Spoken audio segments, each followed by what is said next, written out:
પોરબંદરમાં ભાજપ નેતા બાબુ બોખીરિયાનું છલકાયું છે દર્દ। એકબીજાના પગ ખેંચવાનું બંધ કરો તેવું જણાવ્યું છે બોખીરિયાએ। આ અંગે વાત કરવામાં આવે તો નૂતન વર્ષના સ્નેહમિલનમાં બોખીરિયાનું નિવેદન આવ્યું સામે। મોઢવાડિયાને પૂરો ટેકો આપવા બોખીરિયાનું લેવડાવ્યો સંકલ્પ અને આપણે એકબીજાના પગ ખેંચ્યા તો અર્જુનભાઈ કામ કેમ કરશે તેવું બોખીરિયા જણાવી રહ્યા છે। તો અર્જુનભાઈને તકલીફ આપવાનું બંધ કરી દો તેવું બાબુ બોખીરિયાએ જણાવ્યું। હું બધી ચોખવટ નથી કરતો, અમે બે એકબીજાનો ખંભે ખંભો મિલાવીને કામ કરીએ છીએ તેવું પણ વધુમાં બાબુ બોખીરિયાએ જણાવ્યું હતું।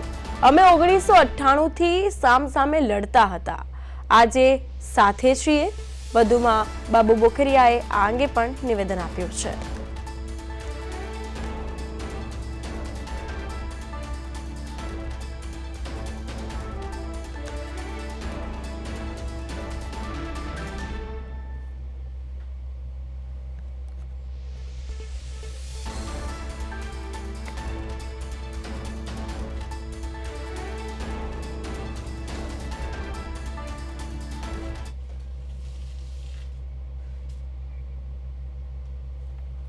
હવે આપણી પોરબંદરની વાત કરીએ। અમે 98થી બે સામે લડીએ। 95માં તો અર્જુનભાઈ મને મદદ કરીને ધારાસભ્ય થયો।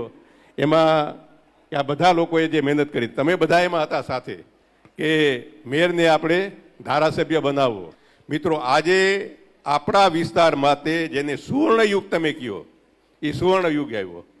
હમણાં આપણે જે 24ની ચૂંટણી ગઈ લોકસભાની, અર્જુનભાઈ ભાજપમાં આવીને પછી ધારાસભા લડતા હતા અને મનસુખભાઈ આપણા લોકસભા લડતા હતા। આપણે 1,87,000ની 1,87,000 સાથે અર્જુનભાઈને જીતાડ્યા। એ જ રીતે તમારે મનસુખભાઈને જીતાડ્યા। મનસુખભાઈ આજે કેન્દ્રમાં મિનિસ્ટર, રાજ્યમાં અર્જુનભાઈ મિનિસ્ટર।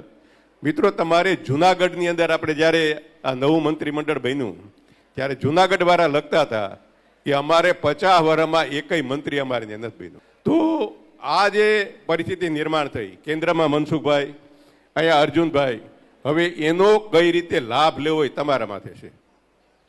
તમારે એનો લાભ લેવો કે આપણે જે પરિસ્થિતિમાં પહેલાં જે જીવતા હતા ટાંગા ખેંચવાનું, એ ટાંગા ખેંચવા। જો ટાંગા ખેંચવા હોય તો સમય કોઈનો રાહ નહીં જોવે, સમય વયો જાય। જો આપણે ટાંગા ખેંચવાનું બંધ કરશું અને પછી જો આપણે બધા કામે લાગશું તો કામે લાગશું ને તો પોરબંદર વિસ્તાર આજે પણ તમારે ઘણી બધી બાબતોમાં શ્રેષ્ઠ છે, તમને ખબર નહીં હોય।